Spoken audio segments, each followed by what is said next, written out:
Welcome back to another episode of Tech and Tesla. So, Hansshow sent me a couple things, and I want to show them to you. I'm not keeping both, so we're just going to look at them. I'm going to return one and install one. So stay tuned for the video, especially if you have kids.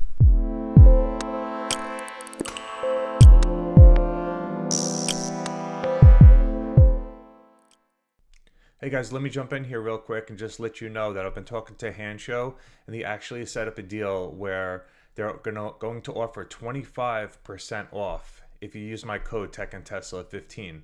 So it's a limited time deal for Black Friday. 25% is the biggest deal I've ever seen them run. So I would definitely jump on this if you're going to get it for a Christmas gift or for yourself.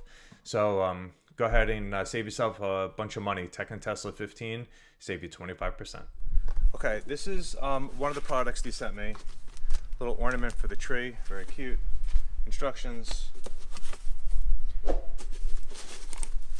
What this is here is a small screen. And it's an easier install actually as well. So this screen goes in place of the vent that's in the rear seating area. So that vent pops off. This goes on with the screen. You have to connect the wire, but it's an easy install because it's the wire that's right below the panel there. You just pull the panel out. There's a connection in there. You just jump it with this, and this screen will allow you to control things like the heated seats in the back, audio. You can actually even move the passenger seat. So if you need more room back there and there's nobody in the passenger seat, you can move it up. So this is the one that we're not going to install because it's pretty basic and it doesn't really fit my needs because I have a small child. So let's take a look at the product that I will be installing today. It's also a screen for the back seat. However, it's a much larger screen. Again, with the nice color directions. Sometimes they're not always very clear, so hopefully this video will make it clear.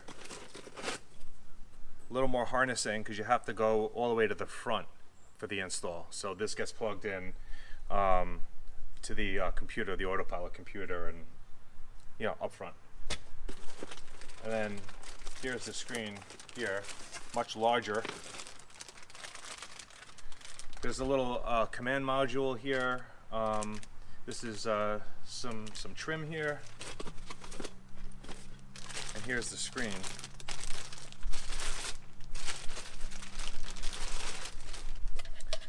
Nice size screen here. So this screen is going to allow you to do the things your other screen can do, like the heated seats, the climate control. But with the added benefit is you can connect CarPlay to this if you have a passenger that wants to use their CarPlay. You also have some ports up here where you can actually plug in media devices and watch shows on this. So if you have small kids in the back, this should keep them occupied, as well as the ability to play games and connect wireless controllers to it as well. So we're going to go ahead and install this. I'm going to run this cabling to the front, and I have the AMD computer, so we're going to go into the A pillar as opposed to going underneath the glove box. So it has the ability to do both, but that's one we're going to do, and let's get into it. Okay, the first step is we're going to remove this trim piece here, and then there's a panel that I think we need a screwdriver to take out. So the arrows in the directions kind of show kind of towards you and up a little bit, so let's go ahead and try that.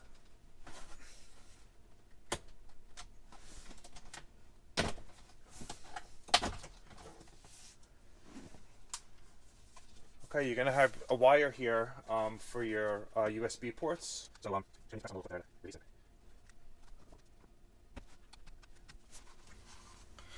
okay, the next step is to remove the module here for the USB-C and then attach it to the module to the trim on here.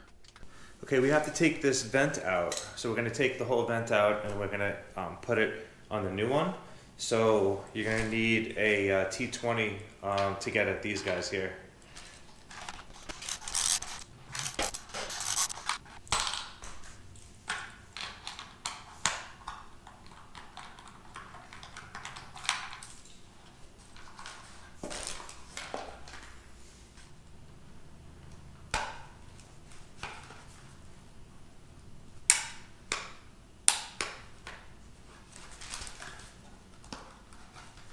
Okay, I've been struggling with this thing for quite a while, and I was able to just separate the entire thing from the trim. And then now maybe we can look at it and get this silver trim has to come off, so we should be able to get that now. I had to take this inside and get under more lighting to really figure this out, and it really requires more force than anybody should be comfortable doing. But it was at the point where I was just because it was caught on each corner here, here, and here. So it was really just a matter of getting my fingers under there and just pulling. So now I got the trim with the USB circuit board, and I have the vent separate finally. So this is a 10. So this is a Torx 10 that you need to get the circuit board off. It would be easier if you install screws on the opposite side, because then we're going to pull easier. But that's a really long time to get that piece off, so make sure you lock that. It's not both pulling parts like that too, but something's going to break. But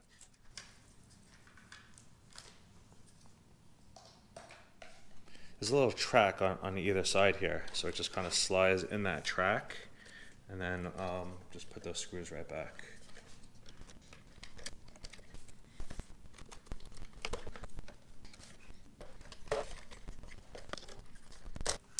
Okay, so this also is going to slide into a little bit of a track, it looks like.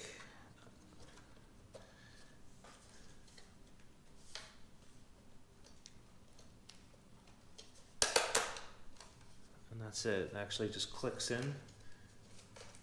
Like there's two spots on each side here. 1, 2. Just make sure those tabs click in on that side. Same on the other side. And that goes in a lot easier. And it looks like it will come out a lot easier if we ever need to reverse this. What to do is we need to drop this panel here so we can run the wire up to the front.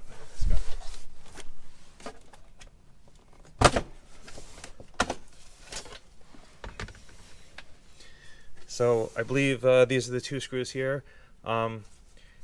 This may look different from your car unless you have the sexy buttons, which I do.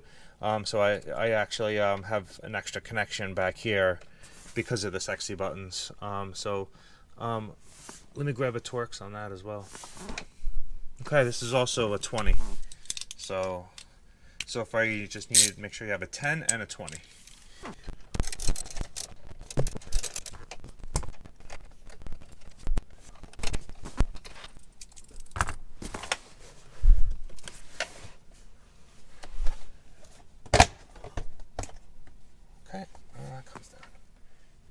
Yeah, so we're gonna end up, I don't know if you can see this, pulling this trim here back.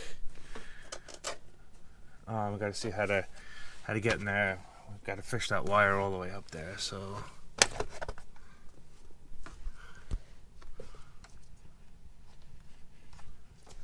Okay, so this is your Intel connection. The mark it for you. Kind of nice here, Intel. Got the L, all right. And then this is your AMD. That's what we're going to be using. So this is our connection here to pigtail. Here is going to go to this. So for now, we'll just leave this back here, and the rest will fish up front. I'm going to move the seat back. Let's get up front, and let's see about getting that wire up.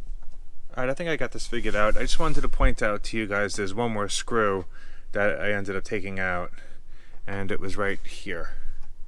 So you got the two down there, and then just one here. Got 3 screws. Okay, so after messing with this, taking some of these screws out, this is still on here super tight. It's not really budging. What I did find is that there's a gap where the floor and the wall meet, and you can actually get a wire under there. You can just pry this back a little bit and get the wire going under there. Even up in here, I was able to get the wire in. I could work on it a little bit more just to get the corner. I mean, I have a mat here, it'll cover everything, but especially back in this corner and up in here, this is all pretty loose. So I can definitely get the wire up in here, no problem. And then once I have it here, it's just a matter of coming across, and I've already taken this off once before. This is where my connection is going to be. So I think that's the route I'm going. To take all of this off seems rather daunting, and I'm okay with this.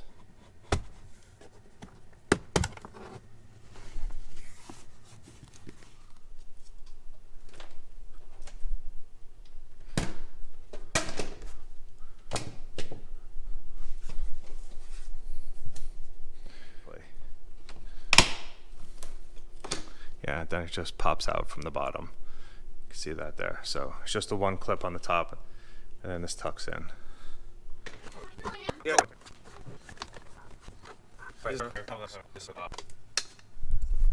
Show you guys right here. Just gotta take that clip off.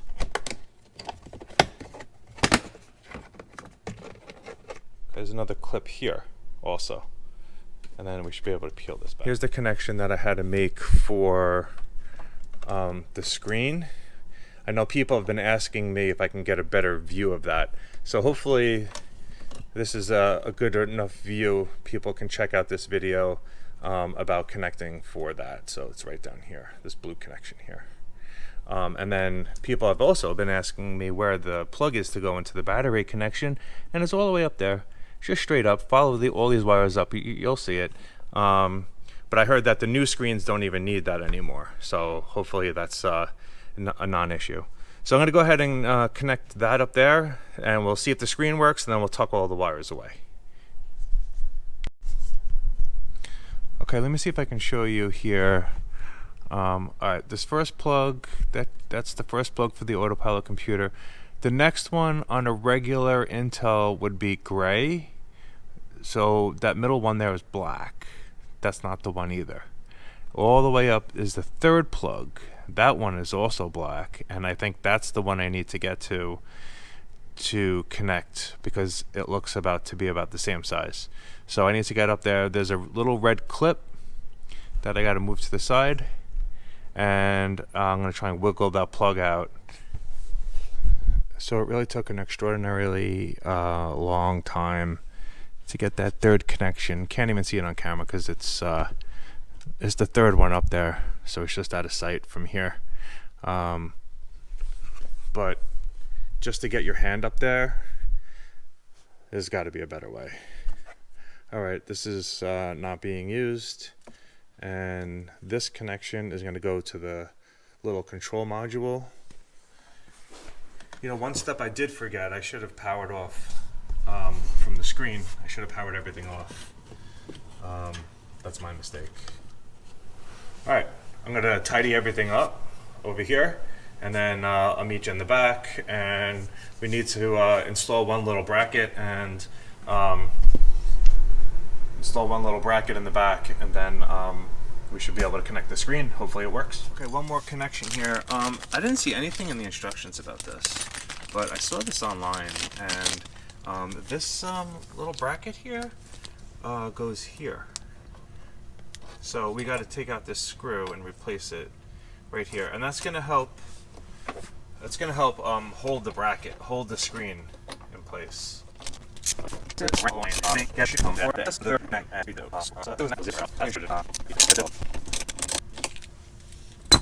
Okay.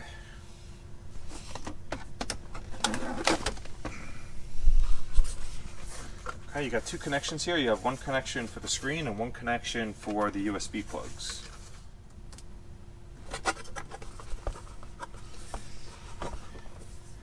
Android. So this is running Android 11. So that's what they got going on here. I have to learn about it because I don't know anything about Android.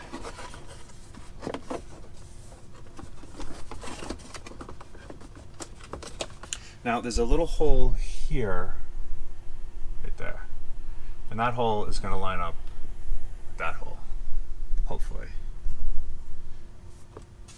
We got the vents here on the screen already. We got the climate control, I should say.